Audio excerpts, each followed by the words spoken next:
अस्सलामुअलैकुम वरहमतुल्लाहि वबरकातुह। कैसे हैं आप लोग? अल्हम्दुलिल्लाह मैं खैर आफियत के साथ हूँ। उम्मीद करता हूँ आप लोग भी बखैर होंगे। चलिए शुरू करते हैं। आलमी हालात हाज़रा। आज संडे है। आज मेरा इरादा नहीं था क्योंकि मीडिया चैनल वगैरह बंद रहने की वजह से ख़बरें नहीं आती हैं। लेकिन आज मैं फजर के बाद सो गया था, तो सो के उठने के बाद देखा एक बड़ी खबर डोनाल्ड ट्रंप के ताल्लुक से, तो मैं सोचा वो आप लोगों से शेयर कर देता हूँ। और एक बड़ी खबर आ रही है कि पाकिस्तान ने अफ़गानिस्तान पे हमला कर दिया है। इसराइल पे नहीं, अफ़गानिस्तान पे। तो उसके बारे में बता देता हूँ। और हंगरी में जो है इलेक्शन होना है, और अल्बानिया में जो है बहुत बड़ा प्रोटेस्ट हो रहा, वायलेंट प्रोटेस्ट। तो चलिए शुरू करते हैं अल्लाह ताला का नाम लेकर के। डोनाल्ड ट्रंप का दिमाग काम नहीं कर रहा है और वो बुखला गया है, और उसकी वजह से मुझे तो ऐसा लगता है कि इतना बड़ा सेटबैक लगा है कि वो ईरान पे हमला नहीं करेगा। लेकिन दूसरे तज्जिया निगार वगैरह कहते हैं कि ये इतना बड़ा सेटबैक लगा है कि अब इसको जो है पब्लिक के जहन से ख़त्म करने के लिए वो ज़रूर हमला करेगा। तो दोनों बातें हो सकती है, और डोनाल्ड ट्रंप के दिमाग के बारे में कुछ कहा नहीं जा सकता है। वो जो है दिमाग से काम कम करता है और जज्बात से ज़्यादा करता है, तो इस लिहाज से कुछ भी वो फैसला कर सकता है। लेकिन मुझे नहीं लग रहा है कि इतना बड़ा सेटबैक लगा है कि वो थोड़ा होश में आ पाएगा, और पूरी तैयारी है उसके हमला करने की ईरान पे। बस ये है कि आखिरी इजाज़त की ज़रूरत है डोनाल्ड ट्रंप की, अब वो इजाज़त अभी दिया नहीं है। और हमला से मुराद ये है कि बिल्कुल वो उस टाइप का हमला जो इराक पे हमला हुआ था, कि बिल्कुल ही सद्दाम हुसैन को पकड़ लिया, मार दिया, पूरे मुल्क पे कब्जा कर लिया, जैसे लीबिया पे किया था वैसे। हाँ, ये है कि लिमिटेड स्ट्राइक वगैरह करके अपना गुस्सा जो है निकाल ले, कोई एक दो लीडर को मार दे, ये तो पॉसिबल है, वो तो जब चाहे कर सकता है। लेकिन यह है कि वो उस तरह का इन्वेजन वाला हमला जो है जिसकी तैयारी करके किया हुआ है, ये मुझे लगता है कि अभी तो हाँ, इतनी अक्लमंदी तो दिखाया गया कि अभी नहीं करेगा। क्योंकि डोनाल्ड ट्रंप की जो जग हंसाई हुई है, तो मुझे नहीं लगता है कि वो अपनी बीवी से भी आंख मिला पा रहा होगा। इतना बड़ा इंसल्ट, इतना ज़्यादा इंसल्ट कि उसको नींद भी नहीं आई होगी। कि जिस बंदूक को लेकर के वो पूरी दुनिया में आया था और हर एक को डरा रहा था, उसी बंदूक को ही किसी ने तोड़ दिया। और कमाल का जो है डिसीज़न आया सुप्रीम कोर्ट की तरफ से। पहले भी डिसीज़न में बताया था कि जो डोमेस्टिक कोर्ट से आ चुका था, उसको भरोसा था कि जो है सुप्रीम कोर्ट से जो है हमारे फेवर में आएगा। लेकिन वहाँ भी जो है ऐसा भी नहीं हुआ कि 5-4 से मामला हुआ, 6 और 3 से फैसला हो गया। तो वो तो अभी तक जो है होश में नहीं आ पाया है, और कभी इसको बात सुना रहा, कभी उसको बात सुना रहा है, जजों को मूर्ख कह रहा है, जाहिल कह रहा है, कुछ भी कह रहा है। लेकिन मामला जो है उसका इंसल्ट हो गया है एक क्लास। यानी आप समझ जाइए कि क्या बताऊं मैं आपको। अब तक साल भर में जितने वर्ल्ड लीडरों को उसने मजाक उड़ाया था, इंसल्ट किया था, जानबूझ के वो इंसल्ट करता है, वो सब का बदला जो है वो एक साथ हो गया। और मतलब ऊपर से तक कोई तकलीफ जाहिर करे या कुछ भी करो, अंदर से तो सब ही लीडर खुश है। बहुत अच्छा हुआ इसके साथ। ये इवन के एमेनुअल मैक्रोन को मैं सुन रहा था, कोई इंटरव्यू ले रहा था कि क्या ख्याल है ये जो फैसला आया है सुप्रीम कोर्ट का। तो वो भी मजा ले रहा था कि हाँ, इस तरह डेमोक्रेसी में तो ऐसे ही होता है, सेपरेशन ऑफ पावर होता है, जुडिशरी के पास पावर होती है, और वो उसने दम दिखाया है, तो अच्छी बात है। तो इस तरह का मामला है। अब रात में उस कल जो है उसने गुस्सा मिटाने के लिए एक दूसरे कानून का सहारा लिया, 1974 के कानून का। और उस पे जो है सारे दुनिया पे जो है जितने भी ममालिक हैं, हर एक पर बिला तफरीक व मजहब व मिल्लत 10% टैरिफ लगा दिया था। अब वो सेक्स जो है 122 सेक्शन जो है कहता है कि अगर पेमेंट सिस्टम में कोई प्रॉब्लम नज़र आ रहा है फॉरेन के, तो प्रेसिडेंट ऐसा कर सकता है। अब किसी में पेमेंट सिस्टम है, गड़बड़ी नहीं है, वो कहा नहीं सब पे लगा दो, कोई मसला नहीं। लेकिन इस कानून की मजबूरी यह है कि इसमें ज़्यादा ज़्यादा आप 15% का लगा सकता है प्रेसिडेंट। और नंबर 2, 5 महीना के लिए लगा सकता है, यानी 150 दिन के लिए, इससे ज़्यादा के लिए रहे। अब ये सारी बातें जो हो रही है ये प्रेसिडेंट के लिए हो रही है कि प्रेसिडेंट मनमाने तरीके से लगा सकता है, यानी बकिया अमेरिका कांग्रेस के ज़रिए से लगा सकता नहीं, तो वो आराम से लगा सकते हैं, उसमें कोई ये नहीं है। लेकिन डोनाल्ड ट्रंप को जो है किसी से पूछना पसंद नहीं है, और उसको यकीन भी नहीं है कि ये वाहियात कानून जो कोई जो है सपोर्ट करेगा नहीं करेगा। अब बहुत ही थिन मार्जिन है, समझिए। कांग्रेस में 2 हाउस रहते हैं, आप जानते हैं। एक हाउस ऑफ रिप्रेजेंटेटिव जो हमारे यहाँ लोकसभा है तो वहाँ पे समझ जाइए कि 335 435 रहते हैं। आज एक सेनेट रहता है, सेनेट में समझ जाइए कि 100 रहते हैं। तो 435 में जो है मेजोरिटी चाहिए कितना, 218, 18 दूनी 36। तो डोनाल्ड ट्रंप की जो पार्टी है रिपब्लिकन पार्टी, उसको एग्जैक्ट 218 ही है। तो एक बंदा भी अगर इधर उधर खिसक गया तो बिल पास नहीं हो पाएगा, ये मसला है। और अमेरिका में जो है इंडिया की तरह कानून नहीं है कि कोई आदमी अगर पार्टी के खिलाफ वोट दे दे तो उसके जो है मेंबरशिप ही चली जाए। वहाँ आराम से जो है दूसरी पार्टी के खिलाफ भी वोट डाल सकते हैं। तो यहाँ पर हाउस ऑफ रिप्रेजेंटेटिव में तो बिल्कुल जो है किनारे पर खड़ा है, वह कुंतुम अला शफा हुफरत मिनन नार वाली बात। सेनेट में भी ज़्यादा ये नहीं है, यानी 50-51 चाहिए तो 53 ही है, 2 ही ज़्यादा है या 3 ज़्यादा मान लीजिए। तो इस लिहाज से उसको लग रहा है कि अगर हम ये सब पूछने जाएंगे सेनेट से और वोटिंग कराने जाएंगे तो हमारे खिलाफ ही कई वोटर जो है हमारी पार्टी के हो जाएंगे। तो इस लिहाज से वो कांग्रेस में जा ही नहीं पा रहा और वो मनमानी भी करना चाह रहा है, तो जिसके वजह से जो है वो परेशान है। अब कल तो 10% लगा दिया सब पे, रात में 24 घंटा भी नहीं हुआ कि उसने प्लस उसको बढ़ा दिया 5%, कहा 15% सब पे टैरिफ रहेगा। अब इससे आगे वो बढ़ ही नहीं सकता 15% से। और ये भी ज़्यादा से ज़्यादा क्या है, टेम्परोरी है, 150 दिन तक जो है लगा सकता है अपनी मनमर्जी करके, और उसके बाद जो है उसे कांग्रेस के पास जाना ही होगा अगर इसको एक्सटेंड करना है तो इस लिहाज से जो है वो कितना भी गुस्सा निकाल ले, कुछ भी करे, कुछ नहीं होगा। फिर मज़ीद कोई और जो है चोर दरवाज़ा तलाशे, कोई और कानून का सहारा ले और यह तहकीक तफ्तीश बैठाए दूसरे ममालिक वगैरह पर, और उसी के पास सारी एजेंसीज वगैरह है, गलत सलत रिपोर्ट वपोर्ट दे करके फिर टैरिफ मार दे, वो एक अलग मैटर है, वो कर सकता है और करेगा मेरे हिसाब से। लेकिन मामला यह है कि ये टैरिफ को जिस तरह यूज़ कर रहा था एज ए बंदूक के तौर पर, ये तो अब नहीं हो पाया ना। ये तो जिससे भी बात करता था टैरिफ मार देंगे, इंडिया पाकिस्तान जंग रोको नहीं रोको टैरिफ मार देंगे, ये करो नहीं करो टैरिफ मार देंगे।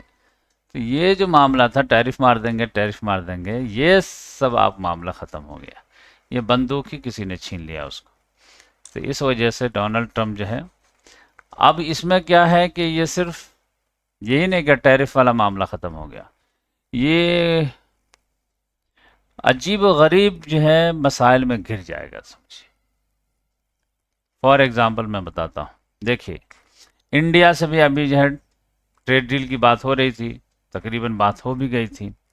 अब इंडिया इंडिया में जो लोग मुखालिफ है गवर्नमेंट के, रहना भी चाहिए, अपोजिशन पार्टियां रहनी चाहिए, क्रिटिकल एनालिस्ट वाले रहने चाहिए, हम लोग तो मुखालफत ही में रहते हैं। तो उसमें क्या है कि आप जैसे हम लोग हैं कि तनकीदी निगाह रखते हैं, तो अब हम लोग कहते हैं कि भाई आप लोग क्या कर रहे थे, आपके पास इतने वसाइल हैं, फॉरेन पॉलिसी वाले हैं और फॉरेन मिनिस्ट्री के जो है ये है, यहाँ पे एम्बेसी वगैरह है, आपको इतना नहीं मालूम था कि जो है सुप्रीम कोर्ट में क्या चल रहा है नहीं चल रहा है, और भांप नहीं पाए कि वहाँ से क्या फैसला आने वाला है, तो क्या आप 1-1.5 महीना के बाद जो है ट्रेड डील करते? डोनाल्ड ट्रंप के सामने सरेंडर करने की ज़रूरत क्या थी? वो तो आपको मुफ्त में मिलने वाला था सब कुछ, रशिया को नाराज़ करके फ़ायदा क्या हुआ डोनाल्ड ट्रंप से वादा करके? तो इस लिहाज से इसकी जो है बहुत कमी नज़र आ रही है कि गवर्नमेंट को इतना तो अंदाज़ा लगा लेना चाहिए था कि सुप्रीम कोर्ट में क्या चल रहा है, क्योंकि हम लोगों के पास वसाइल कम रहते हैं लेकिन उनके पास तो वसाइल बहुत रहते हैं। सुप्रीम कोर्ट में क्या बातें हो रही है, क्या बहस हो रही है, और जजों का फेस रीडिंग क्या है, सब पता चल जाता है कि क्या फैसला आने वाला है। अरे हम लोग इंडिया में बैठे हुए हैं, बाबरी मस्जिद का फैसला आने से पहले समझ में आ गया था कि क्या फैसला आने वाला है। तो इस लिहाज से रीडिंग करना चाहिए था। अब वो लोग काउंटर आर्गू में देख रहा था कि दे रहे हैं कि देखिए गवर्नमेंट भी जो है ट्रेड डील जो है वो की तो है लेकिन उस पर दस्तखत नहीं की। सारे चीज़ें प्लानिंग जो इंट्रीम वाले जो प्लानिंग वगैरह जो तय हो गए थे लेकिन दस्तखत से गवर्नमेंट रोक दी थी। दस्तखत से क्यों रोक दी थी? गवर्नमेंट को पता था कि ये जो है डोनाल्ड ट्रंप के खिलाफ फैसला आने वाला है। तो अब यह है कि डोनाल्ड ट्रंप को गुस्सा भी नहीं करना है और उसके हाथ मजबूत भी नहीं करना है। इसी वजह से इंडिया की गवर्नमेंट कोई ना कोई बहाना लगा करके दस्तखत को टाल लेते यहाँ तक के टाल दिए। और अभी तक किसी इंट्रीम समझिए कि एग्रीमेंट पे भी जो है दस्तखत नहीं हुआ है। लिहाजा आप वो जो है सब बेकार हो गया। तो अब फिर से जो निगोशिएशन होगा। तो अब देखिए कि इंडिया जो है वो फिर से जो है बातचीत शुरू होगी। वो 18% इंडिया कहेगा कि भूल जाओ भाई, आप जो 10% है आपकी तरफ से वही, आप 15% तो चलो 15।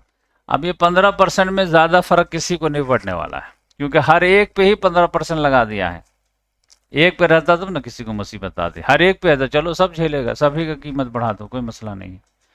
तो इस लिहाज से ये 15% से ज़्यादा ये नहीं है। ऊपर प्रॉब्लम ये था कि जैसे इंडिया को कि बांग्लादेश पर जो है ज़ीरो टैरिफ कर दिया था और इंडिया पर 18% कर दिया था और मुकाबला इंडिया बांग्लादेश में गारमेंट्स में था। तो ये प्रॉब्लम था। अब यह है कि बांग्लादेश पे भी 15% लग जाए, इंडिया पे भी लग जाए, पाकिस्तान पे भी लग जाए, तो फिर पहले जैसे मुकाबला हो रहा था वैसे ही होगा, कोई मसला नहीं। तो ये है। तो एक तो ये है कि अब फिर सब कह रहा है कि हम फिर से जो है निगोशिएशन करेंगे। South Korea, Japan, India, European union, अब सब कहेंगे भाई वो तो भूल जाओ आप। दूसरी बात यह है कि ये इतने दिनों में जब से ये टैरिफ लगाया है टोटल 133 बिलियन वसूल चुका है। अब इसको वापस करना पड़ेगा। अब इसको किसको वापस करेगा, कैसे करेगा, नहीं करेगा, बहुत मसाइल है, बहुत मसाइल। तो इस लिहाज से अब इसी में उलझ के रह जाएगा वो, और वो जो है सोच सोच करके दुखी हो जाएगा। कहीं वो जो है सुसाइड ना कर ले या डिप्रेशन का शिकार ना हो जाए या कुछ कर ना ले या फिर जो है डिप्रेशन में आकर के ईरान ही पे हमला ना कर दे। तो देखिए क्या आता है। तो ये बड़ी खबर थी जो मैं सोचा आप लोग शेयर कर दूँ। और पाकिस्तान ने रात में जो है हमला कर दिया अफगानिस्तान पे, 16-17 लोग जो है वहाँ पे मर गए हैं। तो अब ये दोनों जो है, इधर बलूचिस्तान में मामला बहुत ज़्यादा ख़राब है, लिबरेशन मूवमेंट चल रहा है, और इधर अफगानिस्तान से ये लड़ाई चल रही है। अब ये ज़्यादा जो है पाकिस्तान अंदर जाकर के लड़ाई भी नहीं कर सकता, उसको डर है कि अगर लड़ेंगे तो इधर से भी जो है जवाब आएगा, इंडिया की तरफ से भी कहीं शुरू ना हो जाए, तो टू फ्रंट वॉर ना हो जाए। तो अभी तो फिर जब बलूचिस्तान भी समझ जाइए कि वो काफ़ी ताकतवर हो गए हैं, तो हालत ख़राब है। और गरीबी बहुत ज़्यादा पड़ रही है, बहुत ज़्यादा। और ये चूँकि जो है यहाँ पर कोई लॉ एंड ऑर्डर नहीं है, वोट चोरी के ज़रिए से जो है वो समझे कि जिसको 10 सीट भी नहीं है उसको प्राइम मिनिस्टर बना दिया है, जिसको लोग वोट दिए हैं उसको जेल में डाल दिया है। तो ये चोरी का मामला बहुत है, यहाँ पे करप्शन बहुत ज़्यादा है, लॉ एंड ऑर्डर नहीं है, माइट इज़ राइट वाला मामला है। तो सब लोगों को जो है मुल्क से दिलचस्पी कम रह गई है, सब लोग आप ज़ाती मफाद पर ज़्यादा ध्यान दे रहे हैं और समझिए कि अपने अपने प्रोविंस के बारे में ज़्यादा सोच रहे हैं। इंसाफ नहीं हो रहा। देखिए इमरान खान के साथ इंसाफ नहीं हो पा रहा। आप अंदाज़ा कीजिए कि जिसको लोगों ने जो है वोट दे करके प्राइम मिनिस्टर बनाया और उसको जो है हुकूमत की कुर्सी पे होना चाहिए, वो जेल की हवा काट रहा और उसकी आंख भी एग्जाइल कर दिया है। और जो जेल में होना चाहिए वो शहबाज शरीफ जो है वो फ़लस्तीनियों का सौदा कर रहा है, समझ जाइए। तो ये चोरों की हुकूमत है, समझ जाइए। इसीलिए अभी तो समझिए कि पाकिस्तान की फ़ौज में अभी तो समझिए कि जॉब करना तो बिल्कुल हराम है, क्योंकि वो लोग बिल्कुल ही जो है वो हुकूमत चोरी पे आ गए। अपना काम छोड़ करके जो है हुकूमत बनाना, गिराना, वोट चोरी करना, इलेक्शन को हाइक करना, ये यही सब काम रह गया, जिसके वजह से मुल्क खोखला हो गया। और समझिए कि इस्लाम बदनाम हो रहा है। कहते हैं कि जो है इस्लाम के नाम पे बना है, लेकिन तजुर्बा जो है वोट चोरी का हो रहा है। तो जब तक ये लोग जो है लॉ एंड ऑर्डर पे नहीं आएंगे और हर इदारा अपने अपने दायरे में नहीं रहेगा, तो बहुत मुश्किल लग रहा है मुझे। और इसी तरह से खुद शहबाज शरीफ कहता है कि भाई मैं जाता हूँ मांगने के लिए पैसा, तो बहुत ज़िल्लत बर्दाश्त करनी पड़ती है। क्या किया जाए। चलिए, यही तो बड़ी खबर है, मैं दिखा देता हूँ। ये देखिए डोनाल्ड ट्रंप की हालत क्या है। Trump to raise US global tariff to 15% after supreme court ruling. एक ये बड़ी खबर है। ये देखिए, Pakistan carries out strikes in Afghanistan killing and wanting dozen. Afghanistan में भी तो समझिए जैसे ही वहां पर यह इनकलाब आया था 2021 में, अब मुल्ला अब्दुल गनी बरादर को जब वो अमीर नहीं बनाया, तभी मुझे समझ में आ गया था कि ये भी कुछ करने वाले हैं नहीं, इनके अंदर भी आपसी बहुत इख्तलाफ।